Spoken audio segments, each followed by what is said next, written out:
नमस्कार, हेल्थलाइन में आप सभी का स्वागत है।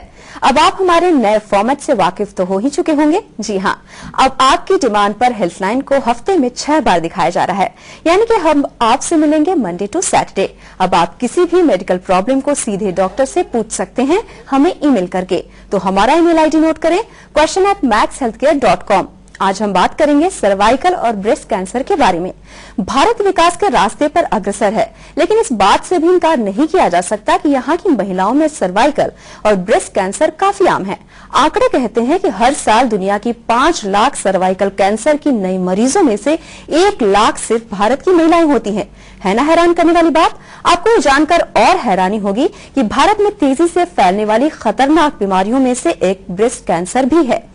ब्रेस्ट कैंसर और सर्वाइकल कैंसर का नाम सुनते ही लोगों में एक भय और तनाव का माहौल सा बन जाता है, लेकिन डरने से समस्या का हल नहीं निकलता। जरूरत है सही वक्त पर सही इलाज और सही जानकारी की, और यही वजह है कि हम इस कार्यक्रम के तहत सभी महिलाओं को इन बीमारियों के बारे में जागरूक करना चाहते हैं। अब सवाल ये उठता है कि आखिर सर्वाइकल और ब्रेस्ट कैंसर है क्या, इससे क्या क्या समस्याएं हो सकती हैं, और अगर ये समस्या हो जाए तो इस दौरान क्या करना चाहिए और डॉक्टर से संपर्क कब करना चाहिए। तो क्या आप भी इस बारे में जानकारी चाहते हैं? अगर हाँ, तो देर किस बात की, बिना देर किए तुरंत फोन उठाएं और नंबर मिलाएं 01725043 01725043 ये नंबर आप अपनी टीवी स्क्रीन पर भी देख सकते हैं। सर्वाइकल और ब्रेस्ट कैंसर के बारे में आज आपके सवालों का जवाब देने के लिए हमारे स्टूडियो में मौजूद हैं मैक्स हॉस्पिटल मोहाली से गायनेकोलॉजी डिपार्टमेंट की सीनियर कंसल्टेंट डॉक्टर सीमा शर्मा। डॉक्टर सीमा, हमारे स्टूडियो में आपका स्वागत है। Thank you. जैसा कि मैंने कहा कि ब्रेस्ट कैंसर और सर्वाइकल कैंसर काफी ज्यादा आम है भारत में, तो इन दोनों में सबसे ज्यादा कॉमन कौन सी बीमारी है?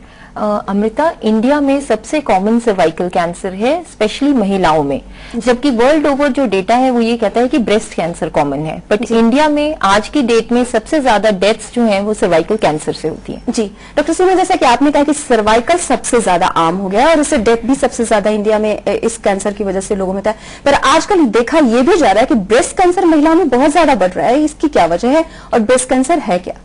अमृता, ब्रेस्ट कैंसर वर्ल्ड में हम कहते हैं कि इसका रिस्क और इसकी इंसिडेंस बढ़ रही है, स्पेशली अर्बन पॉपुलेशन में ये और भी ज्यादा हो रहा है। और डेफिनेटली अगर इंडिया में भी देखें तो जो अर्बन हैं, जो सिटी में रहने वाले लोग हैं, उनमें लेडीज में breast cancer is very very common. अब इसके रिस्क फैक्टर्स क्या हैं? हमारा लाइफस्टाइल जो कि चेंज हो रहा है वो हमें इन चीजों के लिए प्री डिस्पोज कर रहा है। उसमें लेट एज ऑफ मैरिज है, हमारा अर्ली मिनार्की है, और इसी तरह से जो चाइल्ड बर्थ हम सब लेडीज डिले करते जा रहे हैं because of our profession and ambitions, उसकी वो भी एक वजह बन जाता है ब्रेस्ट कैंसर में इंक्रीज्ड इंसिडेंस का। दूसरा, जो हम लोग स्मोकिंग करते हैं, ओरल कॉन्ट्रासेप्टिव पिल्स लेते हैं, वो इन चीजों की इंसिडेंस को बढ़ाता है। One very important thing is, आजकल जो मॉडर्न लेडीज हैं वो ब्रेस्ट फीडिंग में बिलीव नहीं करती, वो अपने बच्चों को टॉप फीडिंग देती हैं, आर्टिफिशियल फीड्स देती हैं। सो ब्रेस्ट फीडिंग कम करना ब्रेस्ट कैंसर की इंसिडेंस को बढ़ाता है। तो उन्हें ब्रेस्ट फीडिंग कराना बहुत जरूरी है अगर वो ब्रेस्ट कैंसर चाहती हैं कि रोक सकें इस बीमारी को। अगर उन्हें चाहती है कम करना चाहती है तो उन्हें ब्रेस्ट फीडिंग कराना बेहद जरूरी है। तो ये भी एक कारण है कि ब्रेस्ट फीडिंग अगर नहीं कराया जाए तो ब्रेस्ट कैंसर होने के चांसेस डेफिनेटली। ये तो हो गई ब्रेस्ट कैंसर की बातें कि क्या क्या वजह हैं, पर इसके सिम्टम्स होते होंगे कि क्या सिम्टम्स, शुरुआती लक्षण भी होंगे? डेफिनेटली हर बीमारी की तरह ब्रेस्ट कैंसर के बहुत सारे लक्षण हैं। अगर हम कॉन्शियस हैं, हम विजिलेंट हैं, उन चीजों के बारे में जागरूक हैं, तो हम बीमारी को बहुत अर्ली स्टेज में पिकअप कर सकते हैं। उसमें सबसे इंपॉर्टेंट है गांठ होना। हम कहते हैं कि सब लेडीज को अपनी ब्रेस्ट का सेल्फ एग्जामिनेशन करना चाहिए। महीने में एक बार सबको एक दिन फिक्स करना चाहिए और अपनी ब्रेस्ट एग्जामिन करनी चाहिए। उससे क्या है कि अगर कोई भी गांठ बनती है तो बहुत छोटे साइज पे ही आप उसको पिकअप कर पाएंगे। तो ब्रेस्ट में किसी भी तरह की गांठ होना, या फिर ब्रेस्ट की शेप में कोई भी चेंज आना, या जो ब्रेस्ट का निपल है उसकी रिट्रैक्शन होना, कि उसमें आप सोचो कि पकरिंग हो जाती है, उसकी शेप चेंज हो जाती है। प्लस अगर किसी को भी अपनी आर्म पिट में, एक्सिला में या बगल में कोई भी गांठ महसूस हो रही है, ये सब निशानियां हैं। सेकेंडली एक इंपॉर्टेंट चीज है कि ब्रेस्ट के निपल में से डिस्चार्ज, जब एक बार हम ब्रेस्ट फीडिंग बंद कर देते हैं तो हमें निपल में से किसी तरह का भी कोई भी तरल पदार्थ नहीं आना चाहिए। अगर ब्रेस्ट के निपल में से कोई ब्लड आ रहा है या कोई येलोइश या कोई ग्रीनिश डिस्चार्ज है, वो एक लक्षण है कि ब्रेस्ट में कैंसर डेवलप हो सकता है। सेल्फ डिटेक्शन की भी बात कही जाती है, कई बार आप कहते हैं आमतौर पर घर पे भी महिलाएं इसका पता लगा सकती हैं कि उन्हें ब्रेस्ट कैंसर है या नहीं, तो उन्हें किस तरह से ये जांच करनी चाहिए ताकि हम कहते हैं कि सब जो भी लोग जिनको पीरियड्स आते हैं, जो मैरिड हैं 30 एंड अबव, महीने में एक बारी पीरियड्स ठीक हो जाने के बाद उनको अपने बाथरूम में मिरर के आगे खड़े रह के अपने ब्रेस्ट दोनों साइड पे चेक करने चाहिए, पैल्पेट करने चाहिए, मतलब फील करके देखना चाहिए।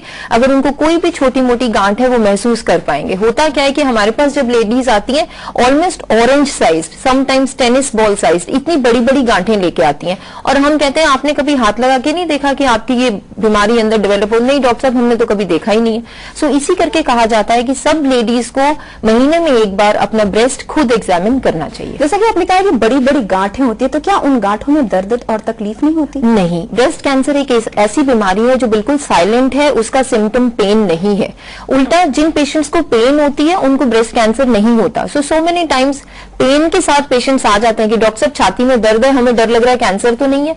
लेकिन कैंसर की निशानी पेन नहीं है, पेन होती है पर बहुत एडवांस स्टेज में, उससे तो पहले बीमारी काफी फैल जाती है। उसके लिए टेस्ट वगैरह भी काफी होते होंगे, क्या टेस्ट वगैरह करती हैं आप? हम ये कहते हैं कि रूटीन में जब भी कोई लेडी 40 इयर्स की हो जाती है उसको स्क्रीनिंग के लिए आना चाहिए, जांच के लिए आना चाहिए।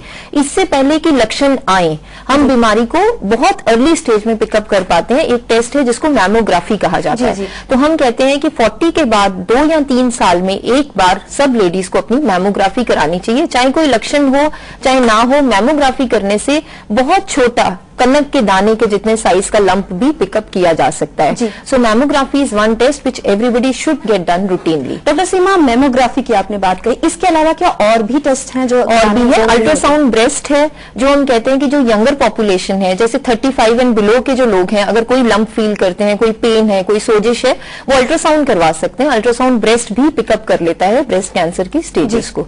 और बाकी टेस्ट तो हम स्टेजिंग के लिए करते हैं, जैसे सीटी स्कैन है, पेट स्कैन है, बायोप्सी है, वो सब तब किए जाते हैं जब हमें शक होता है कि ये कैंसर हो सकता है। एक महिला को कब कहती है कि आपको ब्रेस्ट कैंसर है? ब्रेस्ट कैंसर हम तब कहते हैं जब हम फील करके देखते हैं, हमें कोई गांठ मिलती है, उनकी बगल चेक करते हैं, वहां पे हमें गांठें मिलती हैं। उसमें से एक टेस्ट होता है जिसको कहा जाता है FNAC, मतलब नीडल के साथ हम थोड़ा सा फ्लूइड लेके उसको टेस्ट करते हैं, लैब में भेजते हैं।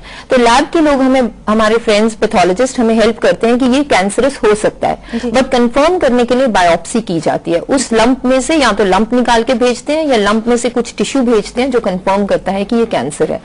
एक महिला के लिए ये एक्सेप्ट करना कि उसे ब्रेस्ट कैंसर है, और हो सकता है कि अगर वो शुरुआती दौर में डॉक्टर के पास नहीं पहुंचती है, तो हो सकता है कि आप उन्हें ये भी सजेशन देती होंगी कि आपके ब्रेस्ट को रिमूव करना पड़ेगा। तो ये एक्सेप्ट करना कितना मुश्किल है और क्या उन्हें काउंसलिंग की जरूरत पड़ती है? क्योंकि एक महिला के लिए खूबसूरती के साथ साथ फिगर भी बहुत मायने रखता है। डेफिनेटली। तो उस दौरान कैसे आप उनको हैंडल करती हैं? देखिए अमिता, सबसे पहले तो कैंसर का एक नाम ही है ना, सपोज मैं और आप भी हों या हमारे कोई नियर डियर वंस में भी, कैंसर का नाम ही ऐसा है कि आधी लाइफ तो बंदे की वहीं शॉर्ट हो जाती है। Right? And specially for ladies breast cancer is very tormenting, क्योंकि किसी की भी ब्रेस्ट रिमूव होती है cosmetically, it becomes a big stigma to the lady. But ये है कि luckily and fortunately medical science बहुत एडवांस हो गई है। पहले हर पेशेंट की ब्रेस्ट को रिमूव करना पड़ता था, लेकिन आजकल जो सर्जरी हम ऑफर करते हैं that is breast conservative surgery. उसमें हम ब्रेस्ट को सेव कर लेते हैं अगर अर्ली स्टेज में पेशेंट आता है। डॉक्टर सीमा, इस बारे में हम बात करेंगे, लेकिन पहले एक कॉलर है, देखते हैं उनकी समस्या क्या है। ओके। हेलो। हेलो। हाँ जी, आप अपना नाम बताइए और आप कहाँ से बोल रहे हैं? मैं आइटम से बोल रहा हूँ। जी, आप अपना सवाल पूछे डॉक्टर सीमा से। मैडम, मैं जनरल ये क्वेश्चन पूछना चाहता हूँ कि इसका जो ट्रीटमेंट है, सुना है तो कैंसर का बहुत कॉस्टली होता है। हाँ जी। तो इसका मैक्सिमम और कम से कम मतलब स्टेज में मैक्सिमम कितना मतलब ट्रीटमेंट महंगा है, इसके बारे में आप बताइए प्लीज। देखिए ट्रीटमेंट जो है वो डिजीज की स्टेज पे डिपेंड करता है।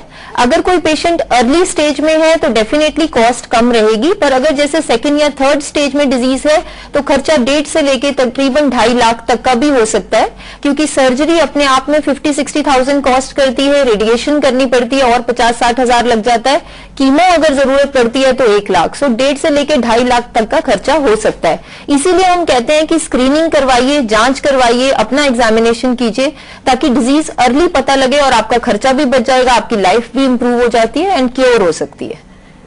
जी, आपका कॉल करने के लिए धन्यवाद। जैसा कि हम बातें कर रहे थे कि महिलाओं को उस दौरान किस तरह से आप हैंडल करती हैं जब उन्हें ये पता चलता है कि उनको ब्रेस्ट रिमूव कराना पड़ेगा, तो इस बारे में हम बात कर रहे थे। अमृता, हम ये कह रहे थे कि देखिए अब तो पेशेंट को हम ये समझाते हैं कि पहले उनकी लाइफ इंपॉर्टेंट है, फिर ब्रेस्ट, राइट। सेकेंडली, अगर कोई इतना टची है कि अपनी ब्रेस्ट नहीं रिमूव कराना चाहता है तो उसकी ब्रेस्ट कंजर्व की जा सकती है। थर्ड, आजकल ब्रेस्ट रिकंस्ट्रक्शन अवेलेबल है जिसमें इम्प्लांट्स लगाए जा सकते हैं, बॉडी के अपने नेचुरल मटेरियल से हम ब्रेस्ट को रिकंस्ट्रक्ट कर सकते हैं, तो वो पेशेंट की फिर मेंटल साइक के लिए अच्छा रहता है। प्लस डेफिनेटली फैमिली को काउंसिल किया जाता है कि पेशेंट को सपोर्ट करे, पेशेंट के हस्बैंड को, और हम सब भी उसको साइकोलॉजिकली बूस्टअप करके रखते हैं, and I think patients do very well. जी जी डॉक्टर, हमारे साथ कुछ कॉलर जुड़े हैं, देखते हैं उनका सवाल क्या है। हेलो। हेलो। हाँ जी, आप अपना नाम बताइए और आप कहाँ से बोल रही हैं? मैं अंजना बोल रही हूँ हिसार से। जी जी अंजना, आप अपना सवाल पूछिए डॉक्टर सीमा से। जी डॉक्टर, मेरी जो ब्रेस्ट का कलर्ड पार्ट होता है निप्पल के नीचे राउंड, वहाँ पर एक दाना निकला था। हाँ, मैंने डॉक्टर से कंसल्ट किया तो उन्होंने मुझे इन्फेक्शन बताया था। मैंने मेडिसिन ली, उसमें से पस निकला, हल्का सा निकला, लेकिन अब वहाँ पे एक गांठ पड़ गई है। गांठ अंदर तक तो नहीं है लेकिन उस कलर्ड पार्ट के ऊपर है, तो ये क्या हो सकता है?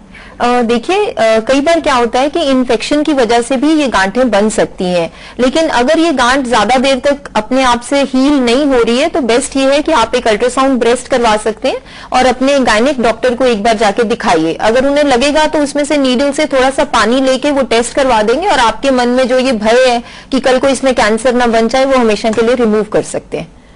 जी, आपका कॉल करने के लिए धन्यवाद। डॉक्टर, एक और कॉलर है, देखते हैं उनका सवाल क्या है। हेलो। हेलो। हाँ जी, आप अपना नाम बताइए और आप कहाँ से बोल रही हैं? हाँ जी, मैं दिल्ली से किरण बोल रही हूँ। जी किरण, आप अपना सवाल पूछिए। हाँ, मेरा सवाल है मैडम, मुझे ये पता करना है कि सर्विकल कैंसर जो होता है इसकी पहचान कैसे हो पाएगी? सपोज हम नॉर्मल है, हमें कैसे पता लगेगा कि ये है? सर्वाइकल कैंसर की किरण बहुत सारी निशानियां हैं, जिसमें से कि सबसे इंपॉर्टेंट जो है वो वेजाइनल डिस्चार्ज है। हम कहते हैं कि लेडीज में ल्यूकोरिया की प्रॉब्लम बहुत कॉमन है। बहुत सारे लेडीज हमारे पास आते हैं, मैम हमें पानी पड़ता है, हमें ल्यूकोरिया है। अगर किसी को भी ये पानी पड़ने की प्रॉब्लम ल्यूकोरिया की लॉन्ग टर्म है, पानी में से स्मेल आती है या कभी कभी उस डिस्चार्ज में ब्लड आता है, तो उसको अवश्य ही अपने गायनोकोलॉजिस्ट को जाके चेकअप कराना चाहिए। दूसरा, अगर आपके पीरियड्स, जो माहवारी की ब्लीडिंग है वो 28 या 30 दिन के बाद होती है, लेकिन अगर वो इरेगुलर हो रही है, टाइम के आगे पीछे हो रही है, तो अगेन ये एक निशानी है कि हमारे को सर्वाइकल कैंसर हो सकता है। थर्ड है कि मीनोपॉज के बाद, जब लेडीज का 50 की एज में मीनोपॉज हो गया और उसके बाद कभी भी उनको ब्लीडिंग होती है, तो वो एक लक्षण हो सकता है कि अंदर सर्वाइकल कैंसर डेवलप हो रहा हो। सो ये सारी, और वेट लूज करना, भूख ना लगना, जो जनरल सिम्टम्स किसी भी कैंसर के हैं वो सर्वाइकल कैंसर के पेशेंट में भी हो सकते हैं। जी किरण, आपका कॉल करने के लिए धन्यवाद। डॉक्टर, ब्रेस्ट कैंसर के बारे में हम बात कर रहे थे।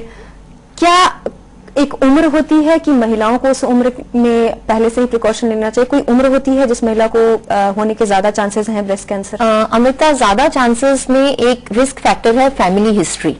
हमारे बहुत से पेशेंट्स ऐसे हैं जिनमें मासी, नानी, मदर की फैमिली हिस्ट्री है।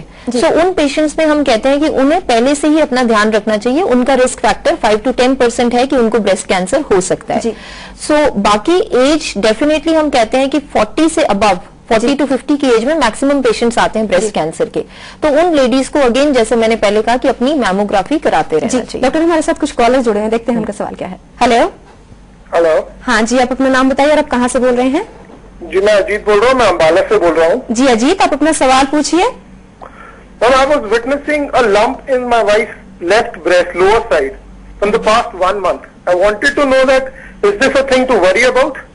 How old is your wife? She is 35 years old. Does she have a family history of any breast cancer? No, she doesn't have a family history. But still see to say कि ये lump हमारा benign है, इसमें cancer नहीं है, आपको definitely एक medical examination कराना चाहिए और आपके डॉक्टर एग्जामिन करके बता पाएंगे कि ये बिनाइन है कि नहीं. सो डॉक्टर की राय लेने में कोई हर्ज नहीं है. It is not going to cost you anything. So just go and see a doctor. They will definitely tell you कि आगे टेस्ट की जरूरत है कि नहीं. जी अजीत जी, आपका कॉल करने के लिए धन्यवाद. डॉक्टर सीमा, हमारी बातचीत जारी रहेगी ब्रेस्ट कैंसर और सर्वाइकल के बारे में. फिलहाल हम रुक रहे हैं यहाँ छोटे से ब्रेक के लिए, लेकिन आप कहीं जाइएगा नहीं. आप हमें फोन के जरिए अपने सवाल पूछ सकते हैं. अगर डॉक्टर से सवाल पूछने के दौरान आपको फोन लाइन व्यस्त मिले हो तो आप हमें हमारे नई ईमेल आईडी question@maxhealthcare.com पर अपने सवाल लिखकर पूछ सकते हैं. मैक्स हॉस्पिटल के डॉक्टर्स आपके सवालों का जवाब जरूर देंगे.